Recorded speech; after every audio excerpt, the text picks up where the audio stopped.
Hey, what's up, guys? Chris and Chris back with the Delta Collective to talk today about common reasons that you are losing money on your jobs, whether that's slippage or estimating process or just not scheduling things efficiently. We're going to dive in and see what we can come up with. Chris, how you doing today? I'm doing good. How are you doing today, man? Doing pretty well, dude. So Awesome. this topic was your idea. Why don't you lead us off with where we need to go? Yeah. So I think this is a common thing that the guys are always talking about is why did I estimate the job at one thing and why did it cost so much more and why is there no money left in my account at the end of the month? And I wanted to talk about some of the common reasons that we both see a lot that contractors are losing money and not making the margins they should be. So the first one that comes to mind is the easiest and most common one, which is their estimates just aren't accurate to begin with. So tell me about your thoughts about why most contractors are probably not estimating their jobs correctly. I mean, honestly, most of them probably are just lazy. So they think, oh, materials should cost roughly this, but they've never actually made a sample topic. So Mm-hmm. a good easy example, a way to start a pricing guide, if you're not going to make a material list for every job, which you don't have to unless you can get into formulas and job cred and do some of that fun stuff, which will spit it out for you. But what I do is we take like a 10 by 16 deck, for example, and we'll make a material list for that. And we'll make a material list for the framing. We'll make a material list for the whether it's treated decking, cedar decking, or composite decking. Those are our three most common. And then we'll have a pricing for the railing. And then we'll put those in so that we can make quotes for people on site, close in their home. Time kills deals, so you want to get that done. But a lot of people will just say, oh, well, I think it's going to cost this. They don't ever actually put together the numbers to know this is what the materials are going to cost. They don't Yeah, know exactly what their production list is going to look like, or they don't know what their sub price is going to be. yeah, and I like the way you put that because I think that I mean I know when I was building regularly, I would get a materials estimate from my supplier for every job, but it is kind of crazy to me how many guys out there are just basically guessing. I mean, we were talking about how estimates are often inaccurate, but it's true. I'm sure there's a lot of people out there that are just guessing more than they actually are estimating. And Yeah, they call 100%. it an estimate, not a guess. But so besides starting with formulas, things like that, because obviously formulas are great. I mean, if you can figure out roughly what your service costs per square foot or per linear foot, then that's awesome. But what about the guys out there that their first response is going to be, well, I use a million different materials. I don't have the time to sit in job thread and develop a per square foot formula for all 40 brands of decking that I use or all 20 brands of railing. Where would you recommend they start? Get over yourself. I mean, Agreed. honestly, like, Agreed. yeah, there are a million different things, and there's, TimberTech has 8 lines, and Trex has 6 lines, and Decorators has theirs, and like, sure, you could 100% get caught in the weeds, but you're never going to make progress there. So to start, pick your two or three most common. Do treated, do cedar, do composite. Or we don't do a ton of cedar around here, so do treated, do Trex, do a midline timber deck. Mm-hmm. So you got good, better, best, and do three because Yeah. one of the things that even you said you did is you got an actual material quote from the supplier. So from the time you go and look at someone until you get it back to them, what was your turnaround time It depends, but the average was probably about 8 to 12 weeks. to estimate and give them a Oh, price? no, I'm sorry. I misunderstood the question. I thought you were talking about getting it to them versus actually purchasing the materials. No, average turnaround time No. for an estimate was 1 to 2 weeks. If I can go in and tell them a price and give them options to finance and close sitting at the kitchen table on day one, and you take 14 days, who wins? You do. And that's why I switched to a design process later on. And initially, I never did that, but that's why in the long run, I switched to a design phase leading to an estimate phase just because of that, because I wanted to sell people at a kitchen table. But I hadn't done the work to be able to give them even like rough pricing that was really accurate. I mean, my rough pricing during my design process was really wide. Like I would tell somebody, oh, your deck's going to be somewhere between 50 and 80,000, which is a huge range for most people. I mean, Sure. it's with a formula. I'd much rather have said, oh, your deck's going to be between 63 and 71. It's a lot closer. Even if they haven't picked the exact line of decking they want or the exact line of railing, I'd rather be able to say, well, assuming you don't pick something ludicrously expensive, like unless you're going to tell me to come back and turn around and say you want, instead of basic aluminum railing, you want tension steel cable, you're going to be somewhere in this range. And that way, even if they upgrade the line of decking or they add a few extra square feet or they add some lights in the stair risers or something like that, they're still close to their budget. Yeah, absolutely. And I think that's where knowing your numbers is super important on multiple levels. It's not just making sure you're giving a proper quote or estimate, it's also making sure you can turn it around in a timely manner. Because I know my suppliers, they get busy, especially like if I call and give them a material list right now, let's say a week ago when it was 6 degrees outside, I'll probably have that quote back today. Mm-hmm. I ask them for that at the end of March when everybody's running, it's going to be a week. Yeah. Yeah, I was about the same. I don't want to sit and wait. I want to have people know. And that's why it's important to sell at a proper margin too, right? Because if you sell at 10% margin and you miss by 3%, you just gave up a third of your profit. But if you sell at a 50% and you lose 3%, you gave up like 6% of your profit. Exactly. Yeah.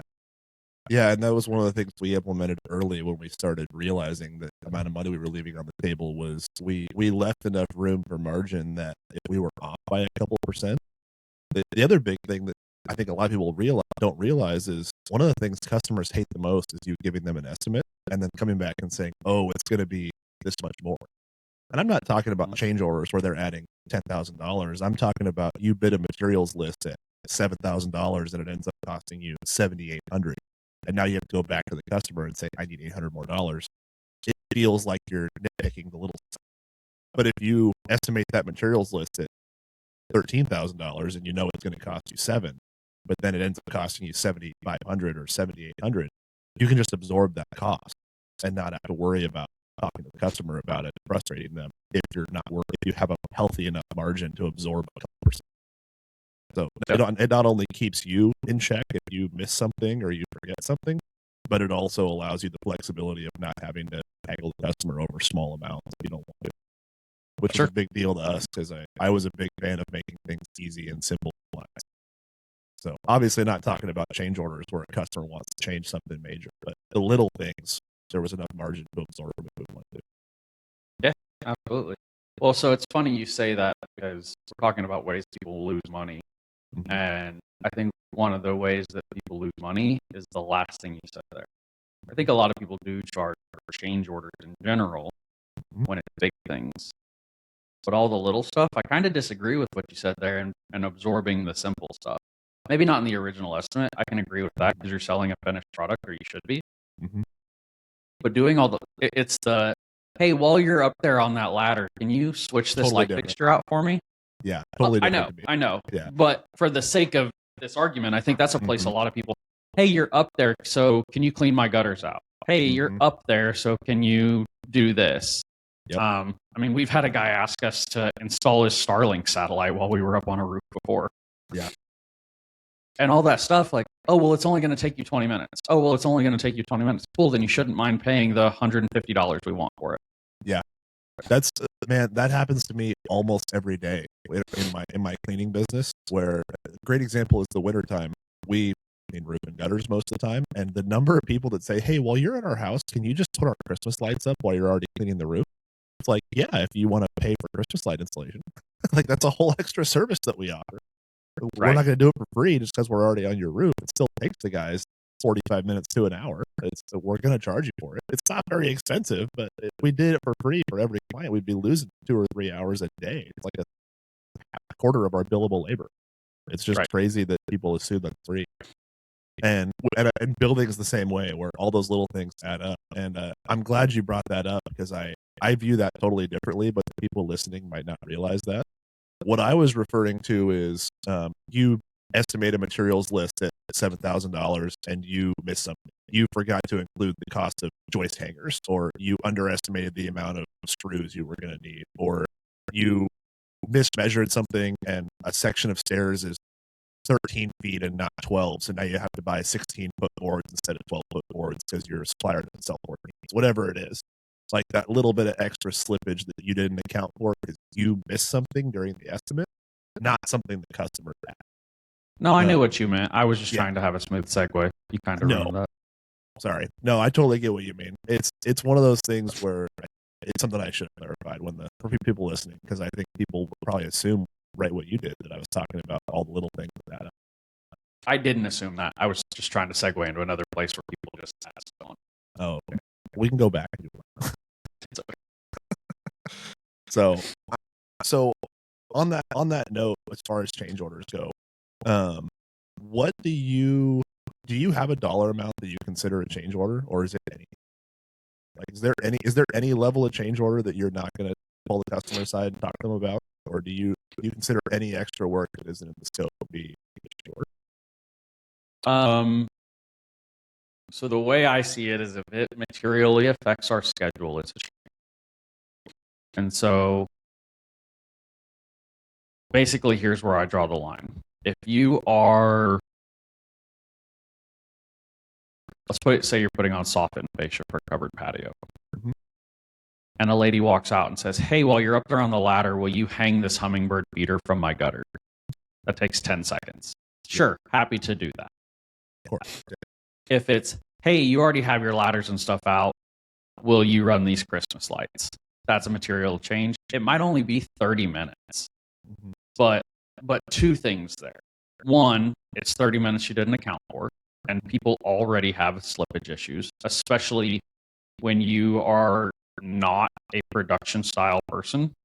So, there are people who run very successfully, spec builders. Some of my friends that do decks, like, they have it set. Like, they have their numbers down. They know exactly what it takes. They have very little slippage. But most of us, especially if you go into the custom stuff and you don't know your numbers well enough to have everything 100% down pat, we have enough slippage already. And so I want to make sure we're minimizing that as much as possible. Two, you have to be very careful, because as soon as you give an inch, a lot of customers will take a mile. And so even hanging up that hummingbird feeder or a wind chime or whatever, well, then it could be, "Hey, can you clean out that 3-foot section of gutter while you're there?" Hey, it just, a 20-second thing turns into a 5-minute thing, turns into a 30-minute thing, turns into whatever you'll let them get away with. And so I have found that it's easier to just set the expectation at the beginning that if you ask me for anything that takes more than 30 seconds, it's a conversation we have to have, and you have to be charged for it. Yeah, it makes sense to me. And I think it's a hard thing for a lot of people, because there's a lot of people out there, and I agree with this to a certain extent, that say, well, going above and beyond compliance is what makes the experience good. It's what makes them leave good reviews. It's what makes them tell their neighbors, et cetera, et cetera. And I think what the listeners need to hear is that we're not saying that you shouldn't do something to help the client out, or something like hanging that hummingbird feeder, or something like, if you're up on the roof already and you see a dirty gutter, you take 3 seconds to clean it out. That's fine. We're not saying you're going to go out of business because you do small things to help the client out. But I think what Treese is getting at, what I agree with, is that it's a cascading effect, especially when you have clients that are asking for it, and then they, like we said, you give an inch, they take a mile, and you find yourself doing an hour, 2 hours, 3 hours extra of work. And that's where it becomes a problem. Well, and I'd say two things there. One, I think people often try. So my answer on where you should draw the line is always going to be depends, right? Mm-hmm. If you're selling everything at a 65% margin and you've got so much money in it that it doesn't matter if it takes you a whole extra day, like whatever it might be, cool, do it, and do it for the experience. But what I've often found is that people making that argument are also the one that are going to discount their service. And so they're going to go from a 50% to a 40% to a 32% to a 28%. Exactly. And then they're going to add stuff on top of that. And so you're really eating the worm from both ends, and you're not going to have anything left for you. Like, I know at least, I can't speak for everybody. I'm in this game to make money. I want to help people, and I love what I do, and I love changing people's backyards. But at the end of the day, someone absolutely loving their new space doesn't necessarily feed my family. Priority one is making sure that my family's taken care of. Yeah, and at the end of the day, the business. I mean, you hear a lot of guys. I think it's a mindset issue where a lot of guys are like, "Oh, well, I'm in this to help people, or I'm in this to make a difference in my community, or I'm in this to do X, Y, Z." But I think the reality is even if that is your mission, even if you are somebody who truly and utterly you care more about what you're doing than making money, which I think is backwards to begin with. But even if that's the case, flip it and think about it this way. If you go out of business, you can't keep doing it. Even nonprofit organizations that do cancer research for children still have to make money in order to continue operating. And at the end of the day, if you have a mission that you're truly passionate about, maybe you're listening to this and you're not construction or you're in an adjacent business or something like that. And if your goal is to have a mission and that mission is more important to you than making money, or maybe this business is a side business and you have a job that pays your bills and you're just enjoying running a business, your business has to make money in order to stay open, in order to continue operating and continue fulfilling that mission. So having a mission in your company isn't a bad thing, but at the end of the day, making money has to be part of the equation. And for a lot of people, if they're honest with themselves, it is the mission. Their mission is to put food on the table for their family and put their kids through college and have a home that they love to live in. And those things cost money. I mean, the mindset thing around money is interesting, where you can spend all day talking about how money is just a tool to fulfill your goals. Most people's goals isn't to be rich. It's to have freedom, have nice cars, have a nice home, go on vacation, whatever it is. So all those things cost money. So at the end of the day, if you break down your goals far enough, it usually looks like making. Yeah. And people don't want to have that conversation sometimes. Yeah, I mean, society in general tends to demonize money, but really, and this top political take, I guess, but money's no different than guns or cars or anything else. It's a tool. It can be wildly harmful or wildly helpful. Yeah. And the reality is like I said, most people, even if they have a mission that is above and beyond money to them, that mission costs money. Like I've heard a lot of wealthy business owners say that like they have a passion in life that they want to fulfill that isn't what they do for a living. But what they do for a living them allows them to fulfill that mission. Maybe the thing that you love in life is being able to work Monday through Friday and then on the weekends go volunteer and teach, I don't know, youth softball or something. And if that's what you want to do, if what you really enjoy doing is not what you're doing for your business, then making money in your company gives you more time and more freedom to do those things. So increasing your margins, making good money, running an efficient business gives you more time, energy, and money to fulfill the goals or fulfill that mission, even if it is something besides just putting food on the table. Right. So, well, that was a good side tangent. Going on to the next thing, the next things I had were slippage in labor costs. And you mentioned it a little bit early on, but talk to me about slippage in labor, because you mentioned a little bit about how production versus custom kind of influences that for you and how you think about it. Yeah, so there's obviously two schools of thought here. This is where it really becomes a difference between, are you doing an in-house model with in-house employees, or are you doing a subcontracted model? And I do the second one, which in order to, if you're trying to sell based on price, you might have to sell a small, slightly lower margin, especially when you hunt good subs that know how to charge what they're worth. But I have almost no slippage in labor.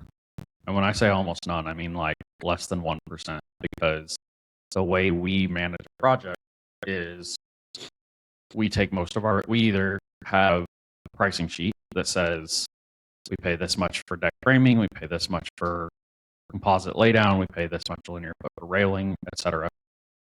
Or if it's more complicated, we take it to design. And then we have a written bid from every sub saying this is what it's going to cost. And so as long as we don't run into unforeseeable circumstances, which, by the way, is a change order, then we know exactly what a project is going to cost us beforehand. And so if we sell a $10,000 job, we know that it's going to cost us $5,782.19. And as long as nothing changes and we do our job correctly, that's exactly what it's going to cost.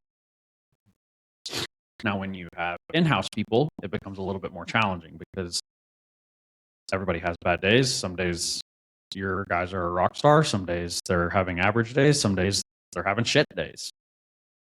And that's true for all of us, right? I mean, I have days where I sit and stare at the computer for a couple hours, realizing that I don't want to do anything I need to get done. And then I have days that I sit down and I'm super productive and I just hit the zone and I'm ready to go.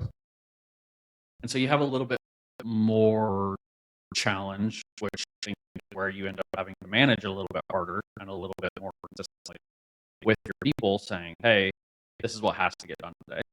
Hey, this is what has to get done tomorrow. Hey, I understand you don't feel the best or you're not super motivated, but we still have to get done. Yeah, and I think it's interesting to me because I've run both. I've run an employee model, I've run a sub model, and then in my service company now, I run a split model where I have 3 trucks on the road that are in-house employees, and then I have subcontractors. But it's interesting to me how subs can be like looked down upon by a lot of people. They're like, oh, I can't maintain quality, I can't maintain this, I can't build company culture or whatever. And we've talked about that on previous calls that that's not really true. There are ways to run a really efficient, really awesome operation with just subcontractors. And it might take a little bit more work or a little bit more systems, but it's it's very wild to me how much more consistent you can be in budgeting when you have an all sub model. And when we're talking about this topic today of why contractors lose money, I mean, I don't know about you, but the number one thing I hear from guys when they're complaining about losing money is that, oh, my guys took too long, they didn't do this, they forgot this, they caused this callback. Like it seems like that lack of consistency is the number one slippage point for people. I would say besides materials issues, labor slippage is the number one. And I know for me, when I was running a big operation with all in-house employees, my number one struggle was predictable, consistent labor costs because it was not very consistent and it was harder to predict. Right.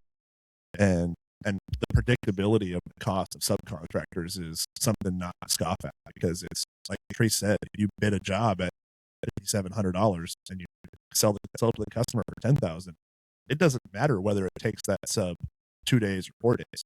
Cost is the same. The subs cost gets blown out of the water if they take way too long to do it. But the cost to the GC, the cost for the job, the cost the customer charges is exactly the same, whether they take a little bit less or a little bit more time. Yeah, and I think it's important to say the little bit less too, because I've had guys that, they always estimate conservatively, knowing that some days they'll miss the mark. And so they might have 3 days bid in it and they get it done in 2, and you don't get to go back to them and ask them to do it for less either. You pay them happily and you move on. And then you remind them that you paid them happily when it takes 4 days instead of 3.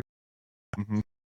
Yeah, and that's the thing is I think that allows you to let those rockstar subs make better money too. Like if your price sheet price for certain services means the guys that are really good to get it done faster, I think that incentivizes the really solid people to make even more because they know they can hit it quick and hit it fast and get it done. And they can make an even better margin for themselves because they know that the cost is of a way that they can actually make more money because they're fast. And they're still good quality and they're still turning out a good product. Yep. So well, the other last thing I had, we already talked about it a little bit, but not capturing change orders and unclear or poor contracts. And what I had in mind when I was thinking about this topic was, what are your thoughts about not just change orders, but contracts, written scope, things like that? I think a lot of guys are losing money because of lack of clarity in those areas. So tell me what you think about that. Yeah, I mean, I think change orders are pretty self-explanatory. If it has a nominal cost for a production change, then it has to be charged for. 2 things we do about change orders is, one, we have a service fee on top of that change order. So we have a $250 processing fee. to account for what it takes the office staff to put all the paperwork together and get it signed. Two, we actually have a 100% paid beforehand policy on change orders. So if you make a change order, then you have to pay for that entire thing before anything happens. It's not our typical pay structure. And sorry, does that do you do that because you feel like it incentivizes clients not to do change orders, or because you feel like it just incentivizes them to be sure about it before they come to you? Neither. I think that it has been a very common thing, especially in big projects where they have a change order here, a change order there, and that 500, 2,000, 3,000 can turn into $20,000, $30,000. And if you wait until the end, they get a bill and they're going to be sticker shock. Okay. So it kind of falls under that managing client communications category. Mm-hmm.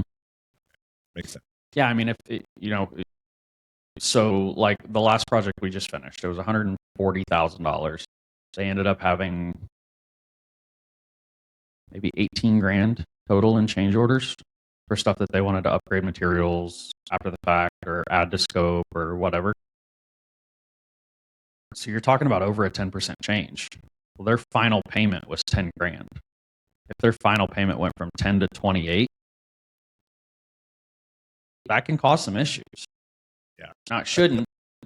That's not a small change. It's a big change. Right. And so we've just found, and you don't have to, it's good on all levels.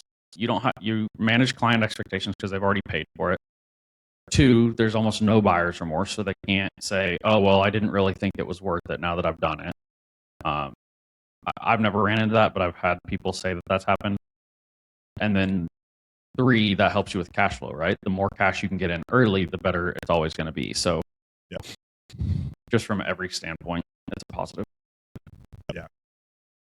All right. Well, now your second part of your question, being clear in your language, and this is a part that I actually need to be better about, but the more details that you can put into your contracts, the better. Both what's included and what's excluded. Because a great example for us is anything treated we do, we refuse to put staining in the original contract. Because treated material needs to dry out before it will properly accept stain. Yeah, and you don't want to be trying to do that in the middle of the project and have customers upset about it because it's not drying correctly, it's not cured correctly. It's gonna be a poor quality. Well, it should. I mean, average recommended drying time is like 3 to 6 months. So most of our projects don't last that long, and I don't want to have an open invoice for a project setting for 3 to 6 months when there's nothing we can do about it. Yeah. So, makes sense. But even with that, it will be written in our contract, and we'll get done and ready to do the final payment. And people will ask, "Well, aren't you going to stain it?" No, we're not. Here's why. Here's where it's at in the contract, and here's where you signed off. Mm-hmm. And 99% of the time, they're like, "Oh, okay, yeah, I remember that now." Oh yeah, that makes sense. Gotcha.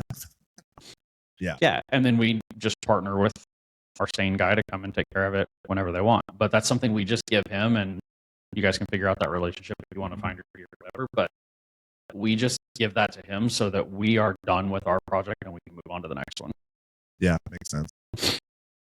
All right. Well, that was basically all I had. To wrap up, I think that kind of the point that we want to hammer home is that all these areas of slippage where you can lose money, whether it's estimating, whether it's kind of overloading your overhead, whether it's slippage in labor costs, whether it's slippage in materials costs, whether it's not capturing change orders, they all fall under the same couple of categories, which is understanding and knowing your numbers really well, and then having systems and procedures in place to make sure that things happen smoothly.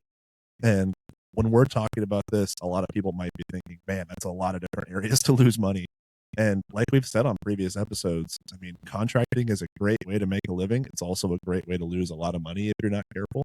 So if you want help trying to figure all these things out and get back on track or build systems, come join our free Facebook page. If you want to work with us, always give us a call, shoot us an email, get on our Facebook group and reach out to us. But it's it's a lot of different things to manage and a lot of different things to keep track of, and it can be a little bit overwhelming. So it's great to jump in our groups, jump on our calls, and chat with us about it, and work with other people that are going through the same thing. So, any last thoughts, Chris, before we wrap up? No, I think you nailed it, man. All right, awesome. Well, thank you guys all for listening. This will be on YouTube and all the podcast platforms, and like I said, come find us on our Facebook group, and we'll see you on the next episode.